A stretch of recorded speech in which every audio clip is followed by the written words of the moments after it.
এই যজ্ঞ বাবদ যে খরচ ধার্য হয়েছে সেই 12,01,000 এই সামান্য টাকা আমার এই শিষ্যের হাত দিয়ে পাঠিয়ে দিস, কেমন?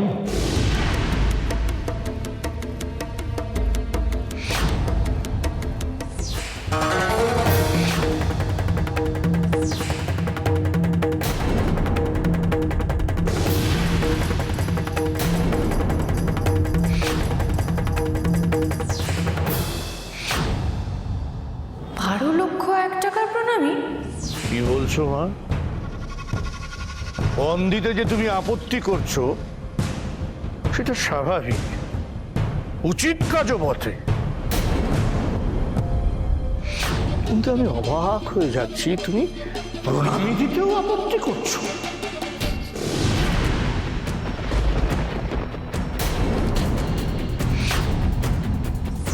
হরধন সরকেল গুরুদেব লোক বটে, মেজ বৌদিকে এমন প্যাঁচে ফেলেছে, মেজ বৌদি না পারবে ফেলতে, না পারবে গিলতে।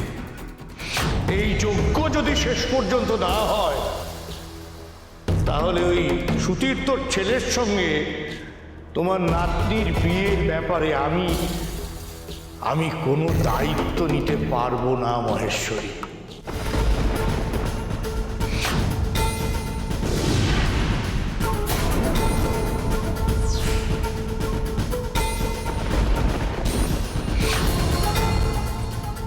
গুরুদেব, আপনি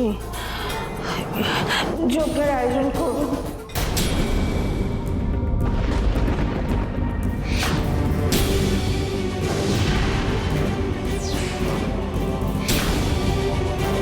যেখান থেকে পারি আমরা এই টাকা জোগাড় করব, আপনার শিষ্যের হাত দিয়ে আমরা টাকা পাঠিয়ে দেব। বেশ বেশ, শিব শম্ভু, শিব শম্ভু।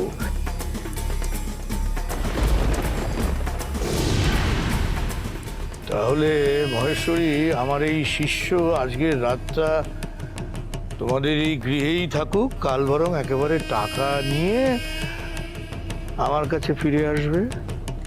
তাই হবে গুরুদেব। গুরুদেব, এবার একটু মিষ্টি মুখ করে জল গ্রহণ করুন। নিশ্চয়ই। স্মার্ট মেয়ে, গুরুদেবকে একটু জল মিষ্টি দাও।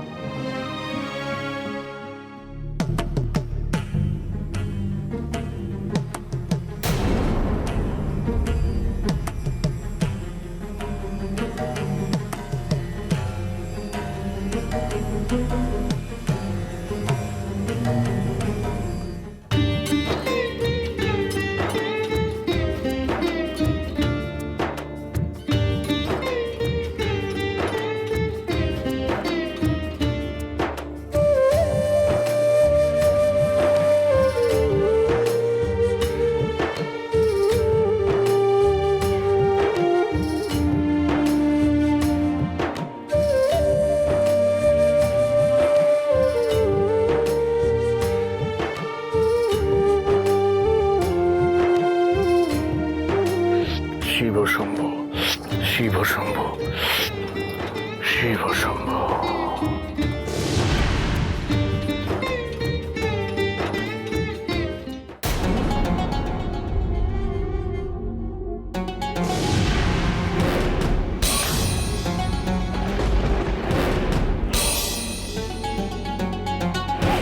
আমি একটা কথা স্বীকার করতে বাধ্য হচ্ছি মহেশ্বরী, তোমার এই মেজ বৌমাটিকে আমি চিনতে ভুল করেছি।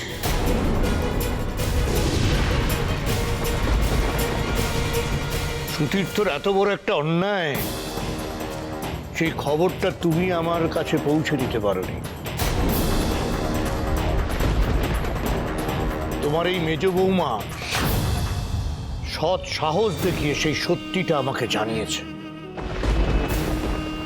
আমি সত্যি মুগ্ধ হয়েছি। আমার মেজ বৌমার সত্যি কোনো তুলনা নেই গুরুদেব।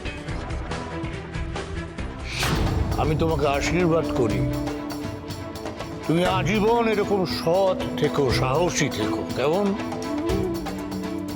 এবারে আমি আসি, আমার শিষ্য তোমাদের আশ্রয়ে রইল। দেখো ওর যেন কোনো অযত্ন না হয়। ও আমার প্রতিনিধি হিসেবে তোমাদের এই স্থানে রইল। কেমন?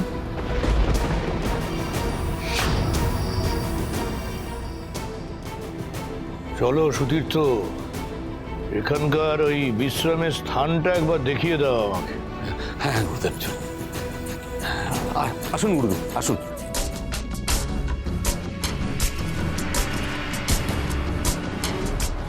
মঙ্গল হোক সকলের। শিব শম্ভু, শিব শম্ভু।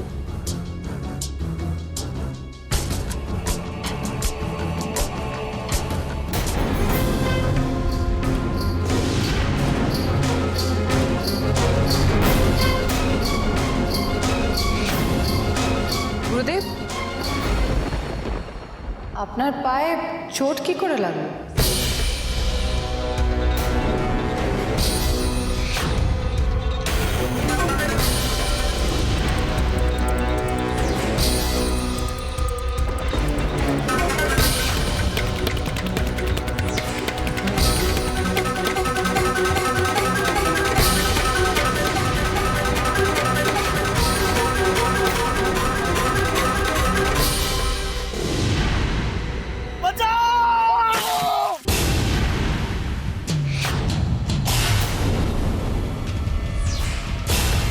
আসলে গুরুদেব কলতলায় পড়ে গিয়ে পায়ে চোট পেয়েছে, আর এই দাগটা সেই চোটেরই চিহ্ন মাত্র।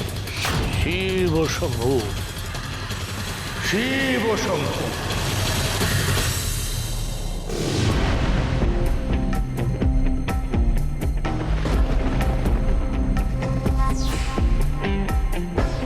সুন্দরী, তুই গুরুদেবের শিষ্যকে ঘরে নিয়ে যা, আমি আসছি।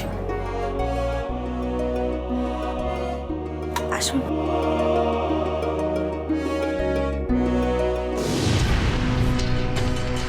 কেউ টেরও পেল না।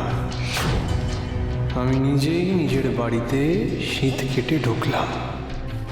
যাক বাবা, গুরুদেব আসায় কিন্তু সব ভালো ভালো মিটলো।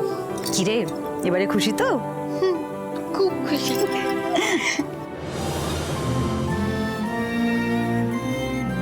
আন্টি, তোমাকে আমার একটা কথা বলার আছে। বলো। এই যজ্ঞের 12 লাখ টাকা আমরা কোথা থেকে জোগাড় করবো আন্টি? এ তো পনের চেয়ে কোনো অংশে কম নয়। তো নাতনির বিয়ে দিতে গিয়ে বাড়ি ঘর বেচে দিতে হবে মনে হচ্ছে। বুঝতে পারছি, টাকার অঙ্কটা বুঝতে পারছি, কিন্তু গুরুদেব যখন বলেছেন প্রণামী লাগবে তখন লাগবে। গুরুদেবকে তো টাকা নিয়ে আর দর কষাকষি করতে পারবো না। মা, বলছিলাম সবে এতগুলো টাকা খরচ করে দোকানটা খুললাম, সেখানেও তো অনেকগুলো টাকা গেল বলো, আর এখন এতগুলো টাকা কোথার থেকে পাবো বলো? ঝিলমিল, এটাই সুযোগ মেজ বউ আর ঠাকুরপুর কাছ থেকে টাকা হাতানোর। কেন কাকাই? তুমি আর মেজো বউ তোমরাই তো বড় গলা করে বলেছিলে যে দত্তক না নিলে আমি নাকি তোমাদের মেয়ে।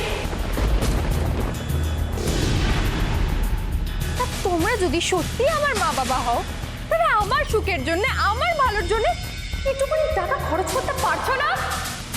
ঝিলমিল, প্লিজ স্টপ ইট মেজো বউ। তোমার যুক্তি শুনে শুনে না আমি ফেড আপ হয়ে যাচ্ছি। তুমি যদি সত্যি আমাকে নিজের মেয়ের মতন ভালোবেসে থাকো, তাহলে গুরুদেবের চেলাকে 12 লক্ষ টাকা কাল তুলে দাও।